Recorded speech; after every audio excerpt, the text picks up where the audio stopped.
আসসালামু আলাইকুম রহমতুল্লাহি ওয়া বারাকাতুহু আলহামদুলিল্লাহ ওয়াসসালাতু ওয়াসসালামু আলা রাসূলিল্লাহ ওয়া বা'দ আউযু বিল্লাহি মিনাশ শাইতানির রাজিম বিসমিল্লাহির রহমানির রহিম রব্বানা হাব লানা মিন আজওয়াজিনা ওয়া যুররিয়্যাতিনা কুররাতা আ'য়ুনি ওয়াজ'আলনা লিল মুত্তাকিনা ইমামা সাদাকাল্লাহুল আযীম। সম্মানিত দর্শক শ্রোতা ভাই এবং বোনেরা, আজকে আমার আলোচ্য বিষয় হলো নেককার স্ত্রী নেককার সন্তান আল্লাহর কাছে কিভাবে চাবো এই বিষয়।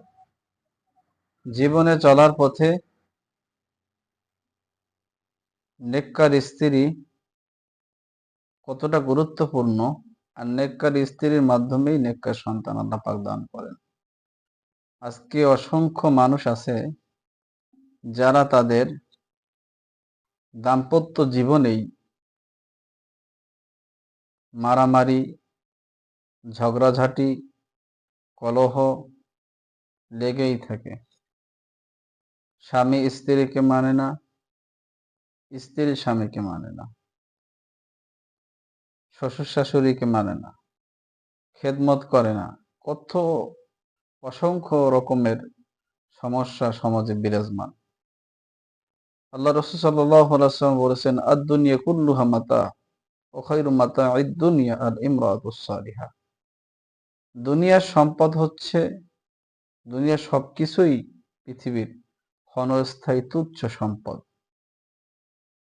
ওয়া খায়রু মাতা'আদ দুনিয়া, আর এই দুনিয়ার মধ্যে সর্বোত্তম শ্রেষ্ঠ কি সম্পদ? আল্লাহ নবী বলেন, আল ইমরাতুস সালিহা, সৎকার, নেককার, সৎ, সতীসাধী রমণী হচ্ছে শ্রেষ্ঠ দুনিয়ার সম্পদ। নেককার এক কথায়। আজকে নেককার মহিলা পাওয়া এটা ভাগ্যের বিষয়, ভাগ্যের ব্যাপার।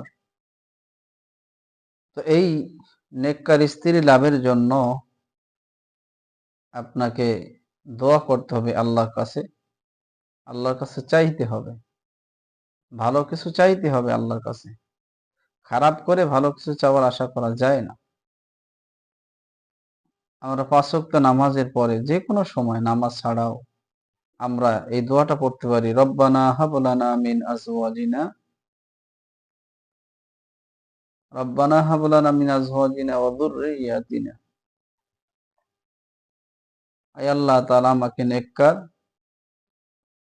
সৎ চরিত্র স্ত্রী আমাকে দান করেন। রব্বানা হাব লানা মিন আজওয়াজিনা ওয়া যুররিয়্যাতিনা, এবং নেককার সন্তান আমাদেরকে দান করেন। নেককার সন্তান কুররাতা আ'য়ুনি, চক্ষু শীতলকারী সন্তান আমাকে দান করেন। ওয়াজআলনা লিল মুত্তাকিনা ইমামা, এবং আমাকে আল্লাহ মুত্তাকিদের ইমাম আল্লাহ আপনি আমাকে বানান। সুবহানাল্লাহ। আল্লাহ নবী মুসা আলাইহিস সালাতু ওয়াস সালাম আল্লাহর কাছে দোয়া করেছিলেন, আল্লাহ আপনি আমাকে নেককার স্ত্রী দান করেন, নেককার সন্তান দান করেন, আর মুত্তাকিদের ইমাম আল্লাহ আমাকে বানান। সুবহানাল্লাহ। এই জন্য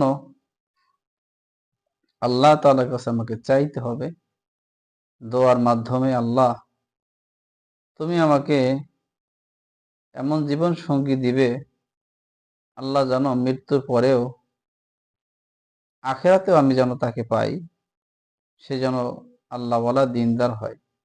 আর একটা দিনদার মহিলা যদি ঘরে আসে, ওই ঘরটা জান্নাতের টুকরা হয়ে যায়। সুবহানাল্লাহ। সে ৫ ওয়াক্ত নামাজ পড়বে, সে সকালবেলা উঠবে সকাল সকাল।